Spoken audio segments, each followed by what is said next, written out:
Hello, hello, hello, and welcome back to an all-new episode here on the Desensitized channel. My name is Darius Cook, as always, and today we are talking about Haikyuu, the movie Dumpster Battles. That's right. Haikyuu, the anime, is an anime that's been out for a number of years now. It is about volleyball. If you haven't heard of it, it's probably one of the most popular sports anime out there at the moment. I've personally been a fan of it since like early high school. And I've also been a fan of volleyball since I was just a kid. I've been playing all through middle school and through high school. And here as an adult, I try to play any opportunity that I get. So for me, this movie was a major event. You know, I love the sport of volleyball, so anything that gets more attention on it. And a sport, of course, for this anime that's been running for so many years and has been near and dear to my heart, it getting a theatrical release is a big deal. So of course I had to check it out while it was in theaters. And today we're gonna break it all down and get into the nitty gritty of it. Let's go, Haikyuu Dumpster Battle. All right, so from this point forward, I am gonna be getting into direct spoilers. So again, if you haven't seen the movie or you just don't care about spoilers, this is your point to jump off or die with me. But let's get into kind of the nitty gritty here. One thing I think that is interesting at the point of recording this video, the plan for the Haikyuu series is to not have any more anime. It's the 4-season anime is all they're planning on doing. And then they were planning on releasing 2 movies. So this would be the first movie, and then there's going to be one more movie kind of wrapping up all the events of the manga. I haven't read the manga for the series. It's not something I've decided to go in and check out. That being said, from what I've heard from some friends that have read ahead, if they do decide to wrap up the rest of the story in the next movie, it's going to leave a lot of stuff on the cutting room floor. So that is a little bit disappointing, but I do think that is relevant information when talking about this movie. In terms of like where they plan on going with their story, this is kind of like teeing up for the last event. So even though I said that I don't think that this is necessarily a theatrical worthy event, putting this movie in theaters, I do think if you're looking at it in context that there needs to be one more movie, so you got to save some of that good stuff. You know, we are talking about volleyball here. There's only so much you can do in terms of awesome animation and battle sequences. It does make sense. It feels like they're leaving room for more impressive stuff down the line. Again, this is nothing to sneeze at. They had some very well choreographed scenes, some very emotional moments, but I can, knowing that they're still planning on making another movie, I can see that they're leaving themselves room to grow. So if you're following along with the series at this point, season 4 was the most recently released season, and that season follows our main team, Karasuno, going through the preliminary rounds of this major tournament. This is the biggest tournament they've ever competed in. This is their chance to finally make a name for themselves. And the third year's last chance to play volleyball with their team. So the stakes are high. Season 4, we see the team going battle through battle, some very tough opponents, some very memorable moments of the anime. And it gets us to this point where their next opponents will be the team called Nekoma, which has been a rival for our characters from the very beginning. They're like the first introduced rival team for our characters, and we've been checking in with them throughout the seasons, honestly, just briefly, but kind of checking in with this team, stoking the flames of this rivalry that all leads up to this big theatrical event. So the Dumpster Battles refers to Karasuno High, which is often used metaphorically as the Ravens or the Crows, against Nekoma, which is used as like a stray cat. That's the metaphorical image that is used to describe these teams. It is the Crows and the Cats going against each other in an all-out brawl in what seems to be some of like the semifinal match of this volleyball tournament. So like I said before, Nekoma and Karasuno, they've been rivals from the start of the series. You know, we've seen more recently Karasuno really come into its own and become a powerhouse team. And just looking at Nekoma, they don't seem like it. You know, it's a lot of smaller players. But in this movie, they show that they deserve to stand right beside Karasuno High with all the tricks they have up their sleeve. Now, what another interesting approach that this movie takes, and I think that this is directly influenced by the fact that they're going to have another movie down the line, is that it's almost entirely from the perspective of Nekoma. Of course, we get moments that are from the perspective of our main characters, don't get me wrong, but the movie opens from the perspective of Kenma, who's kind of our de facto main character of the Nekoma team. You're following his journey as well as his journey with his friend Kuru, who are kind of the two main guys on the other team. And the movie goes out of its way to give a lot of backstory for them, and like the emotional journey that you're watching throughout the movie, like in terms of a character arc, is for those characters. Other than that, you do see Hinata, our main character of our story, go through a bit of a journey of kind of like overcoming the limitations that the other team is trying to impose upon him. But besides that, there's not like a character foil that anyone has to like overcome in terms of hardship from our main characters. You're really just looking at the other sides. That being said, as far as the emotional journey that they do present with the characters Kuru and Kenma, it's very solid. I definitely was endeared towards them. That being said, because these are characters that have been introduced all the way as far back as season 1, at this point we're season 4 in the rearview mirror and we're on to these movies, we've already been getting a bit of their story along the way.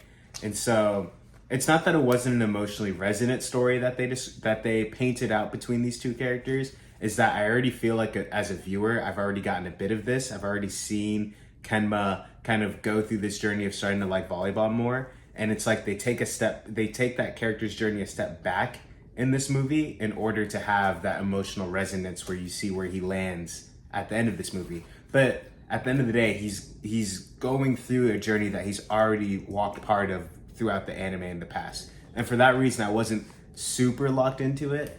I just watched Windbreaker. This is a new anime this season. And, emotionally speaking, it's an anime that kind of resonates with Haikyuu in a lot of ways. But in particular, it's in these intense character stories that they're describing between these high school guys, which is why I feel similar. I don't think the story here with Kenma and Kuru even scratches the surface of the story of Choji, who's a character that was just introduced in Windbreaker. It was solid. It did get me to an emotional place, but it didn't make me cry. And I'm a big old crybaby in movies. So for me, if you can't make me cry in a movie, then it's not emotional enough for what they're going for. All right, that's been a lot of vague stuff. I want to get more specific here. So Kuru and Kenma. Kenma he's a shy, kind of bashful, unemotional character. He actually mirrors our character Suki on our team a lot, our middle blocker.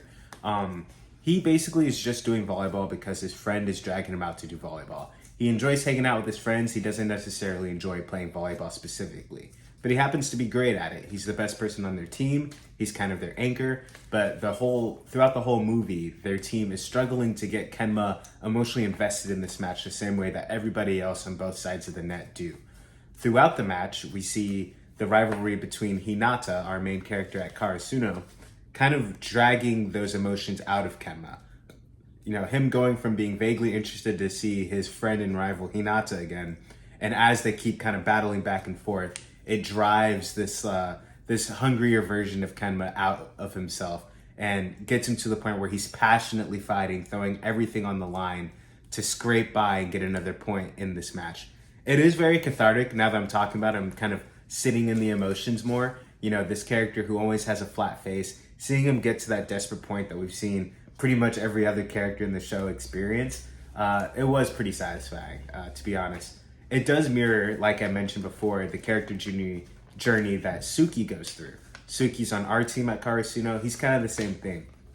He's good at volleyball. He's expected to play volleyball, and so he takes it seriously, but he doesn't emotionally feel the impact of what it is to win and lose in it. So he's a character that wasn't emotionally invested, and we see throughout the show, Hinata, our main character, also kind of sparks that fire in him, that competitive drive, and the happiness that comes with trying your best at this sport.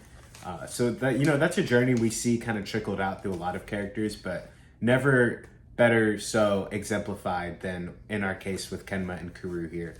Other than that, the story between these two characters and their team overall, it's showing just a sweet story of friendship. The feeling it feels to have a shy friend and an overzealous friend, and kind of how impactful it is to have people in your life that kind of drag you out of your shell. And the power of being that person in someone's life. I'm trying to read into, overall what is this movie, because this is a movie level event, right? It has to say a little bit more than it would in just a show.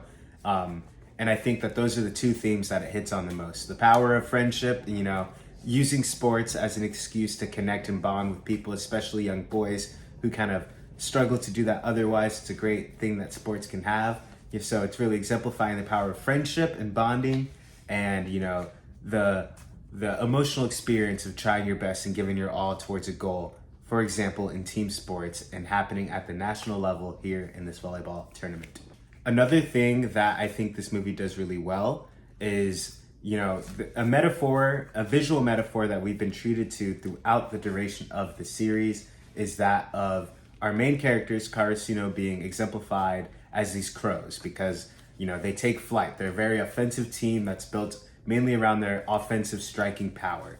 They coined this attack pattern where they have all their attackers attacking at once with just one setter. They're a very offensive team, and that's why they are exemplified by these crows, flying, yada yada. Nekoma, on the other hand, which Niku is kind of like, that's the character for cat in Japanese. They're exemplified as like these street cats, not just like a house cat, but kind of like a stray cat that's like a hunter and is very observant. We've seen these visual metaphors used for these teams already, but this movie takes it up to an 11. I think that the metaphors work really well. As far as like what the metaphors are saying, it's not super strong metaphors. You're not getting the sense that these cats are particularly conniving most of the time. Really just Kenma is really exemplified by that cat. That being said, the visual choice to cut to these images of cats and crows kind of like battling or facing off in the streets, I think was a powerful button to kind of further exemplify this nitty-gritty battle between these two teams. Does the metaphor hold super strongly when you look at the implications of it? I don't know. I don't think it falls apart necessarily, but I don't think they're necessarily strong metaphors on their own. But the way that the direction chooses to cut to them as visual stamps for the viewer to kind of lock into, I think that was very effective. I hope that makes sense. I know I'm the king of yapping here, but I hope that distinction makes sense in terms of a solid metaphor and then the emotional place that the metaphor gets you to. One isn't so strong, but overall, the visuals are effective for this story. For the rest of the review, I kind of want to rattle through all the characters and just kind of talk about their moments and how they were used overall. As I mentioned before, this is really Nekoma's story. And as I alluded to at the beginning of this conversation, they have another movie down the pipeline. So I think it was actually a good choice to kind of focus the narrative of this battle more so from the perspective of Nekoma. Switching back to Karasuno, of course, so that way when we get into our next battle, it could be all from the Karasuno perspective. You want to save some of that goodness for the final movie. So I think that is a wise choice. That being said, choosing to spend so much time from Nekoma's perspective does shortchange some of our main characters. Now, I will say this movie clearly went out of its way to give each of our team members a moment, at least one moment that shows that they are here, they're fighting, and they are relevant, and that their character journeys up to this point still matter. I appreciate that they did that. That being said, we didn't spend too much time from our characters' perspective, so we didn't see them overcoming many adversities. We saw them putting their talents on display, which is cathartic in its own sense, because again, we've seen, Haikyuu's story has done a great job showing these characters slowly grow over time. And seeing them perform at this level, especially in the case of Hinata, this is really, at the end of season 4, we see Hinata finally get to the point where he's making passes. He's becoming a fully fledged all-around player instead of just shining in these moments. But we only got a glimpse of that. If nothing else, this movie really gave us like a pop-off for Hinata. I mean, Hinata is really pretty much the only character who got to fully shine from our team. But hey, he's our main character, and this is the Haikyuu movie, so I'm kind of here for it. It's a little a shame that, viewers of the anime who've been watching all this time have seen Hinata really slowly get better and better and understand the game more and get more of his head in the game and not just, showing off his little parlor tricks. And this movie gives all the catharsis for that. I mean, you get so many scenes of Hinata being an all-around player, blocking, positioning. Like he's finally living his dream that was set out in the first season, which is to play on this scale. And he's finally doing that. And, at the risk of sounding too cheesy, as someone who's really been following the series for a long time, that was probably my favorite part of the movie, was just seeing Hinata really perform at this level. I mean, it was great. I have almost no complaints for how Hinata came across in this movie. You know, the other team tried to shut him down and essentially cut off all of his paths to victory. And of course, his boy Kageyama ends up finding him that way out. That was a great moment in the movie when Hinata has been effectively shut down. He's really losing his steam and he's getting sad. And I, as a viewer, I'm like, I actually have no idea how they're going to figure this out. And then the answer ends up being so simple. Kageyama just gives him a really high set in the middle of the of the court, which, even though it's the simplest option, it ends up being the most effective one. It frees up all his routes, and you get to see Hinata perform at the level that he's gotten to at this point. That leads to something else that I really want to talk about the series as a whole, but this movie as well. It understands volleyball so well. You know, a lot of sports anime in particular they'll push the envelope in what's realistically possible in a sport. You know, a lot of the times they're giving them special powers or abilities that are just outside of the realm of realisticness that could happen in a sport. In Haikyuu, I think they keep that to a minimum. There's certainly some scenes where visually how they're depicting it is going to be more exaggerated than what can be like physically performed. But I've seen players do scenes from Haikyuu, like on Instagram and TikTok and stuff like that. Like I've seen them perform kind of the same strategies that Haikyuu takes. So I think that Haikyuu, as far as sports anime goes, is one of the more realistic ones, and it's pretty grounded in terms of how far they're going to push the envelope. But more than that, the creator of the show clearly understands volleyball so well. You know, even me, someone who's played volleyball and loves the sport, and I watch the sport and I love thinking about the intricacies of the sport, they continue to shock me in the different ways that they illustrate the strategy. You know, volleyball is all about positioning, and, you know, there's all these caveats to different positions. If you're in the back line, you have to jump before the front line if you want to set in the front line. They do that with Nishinoya very well. They clearly define those lines. That's just a small example, but specifically when Nekoma's targeting Hinata, you know, they're clearly the creators behind this thing are people that have played the sport and studied the sport to an intensive degree to think about the minute details of, you know, I pass here in this position and that takes just a 0.2 off of my approach for my hit, and so I'm out of position here, effectively removing this offensive player. You know, I won't get too into the weeds of it, but I really have to applaud this movie and the series just for understanding the game so well and using those confines so effectively to continuously, I mean, this show continuously finds new, innovative, fresh ways to tell the story through volleyball in engaging and surprising ways. Volleyball is overall a pretty simple sport, so to be able to consistently do that is really impressive in my opinion. Characters from Karasuno were shortchanged a little bit in terms of their attention. In particular, I was really hoping we'd get more moments from Tanaka. In season 4, Tanaka, you know, he gets, when I think about season 4, Tanaka is one of the first characters I think about, and that's saying a lot considering he's like maybe 6th on the call sheet in terms of main characters on our team. He's a super memorable character, but he takes that next step in becoming a hitter, a wing spiker on his team. And I was hoping to see more specific moments out of him. You do get moments, you know, he has spikes, he has kills, but we don't get too much time from his perspective. Again, that's not something we get from a lot of our characters, but him in particular, I felt a lacking of and wanted to see more out of him. Next character on my list here, Suki. He's our middle blocker, blonde guy with glasses. You know, I talked about him in his previous character journey, but because of the circumstances of this movie and that they're at this national tournament, you get to see the perspective of some characters that we've interacted with at camps in the past. And because Suki already had this kind of character journey with all these other blockers and spikers for that little mini camp arc at the beginning of season 4, we get to see him shine a little bit in this movie as well. Honestly, as far as like our side cast goes of our like main characters, you know, we get Kageyama, we get Hinata, but I feel like he was given the most to kind of shine. He had a lot of moments of spiking, blocking, and shit talking at the net, and I loved it. Of course, how can you talk about Suki without talking about Yagamuchi, who has become the pinch server? All he does is drop that float serve every once in a while. Whatever. I mean, I get it. You know, throughout the series, they show him developing the serve so he can be a contributing factor to the team. But at this point, he's going to have to start doing more because just seeing him do that and get a couple points every big fight they have is not super compelling. Forgettable in the movie for sure. To be honest, as far as other characters go, I'm not going to touch on anyone else. You know, I think that it was pretty much just forgettable for everyone.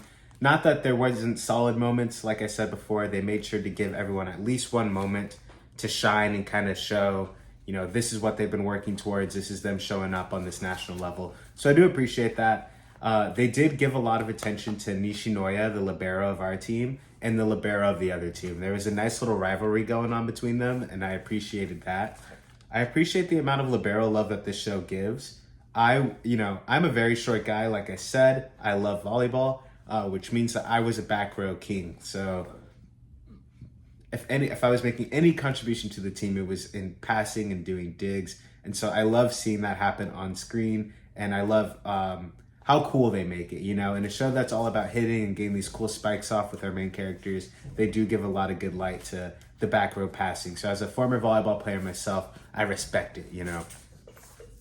But overall, just closing thoughts about this movie, you know, it's super fun. If you like Haikyuu, you definitely will like this. You know, I don't think that it had necessarily my favorite moments from the series, but if we're talking about cathartic moments for the character journeys that we have set up, again, this definitely does hit, especially for Hinata in general. We get to see him really compete and show off all of the skills and talents that he's learned over the course of the series. Honestly, if there was any emotional moments I had, it was just watching Hinata play volleyball and not drop the ball, you know, not hit the ball into the net and stuff like that. Very satisfying, very, very, very solid payoff for if you've been keeping up with Haikyuu from this point. It definitely hit. The animation overall, you know, very pretty. You know, Haikyuu is an amazing looking show already. So, you know, you're coming from this baseline. Again, I don't think that this brings it to necessarily great heights like we've seen some other anime theater adaptations, but this is a volleyball anime, and because they're committed to keeping the story grounded, there's only so much that you can do.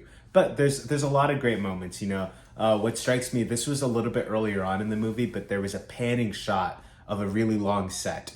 And it was like it was obviously this is an animated movie, so there's not literally a camera, but the point of view that we were watching from was as if you had this like camera that was flying like a bird almost, and it was like going in between people's legs and following the ball and going on both sides of the court.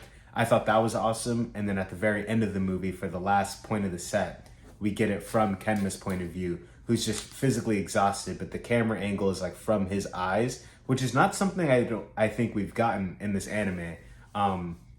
I think that's something that they could dip in again for the next movie. Hopefully that movie does come, because as far as I know, this movie isn't really making a lot of money. But I hope that this movie comes and we get at least some type of wrap up to the series. If this is the last thing that we get out of Haikyuu, you know, it was solid, you know. It was a good movie, but it doesn't wrap up this plot because our team won.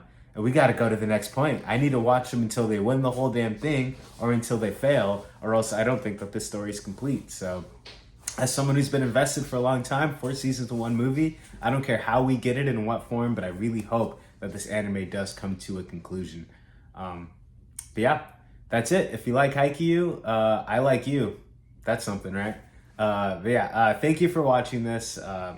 If you have any thoughts and opinions, any parts that I forgot to cover, drop it in the comment section. Thank you for watching another episode here on Desensitized. I've been Darius as always.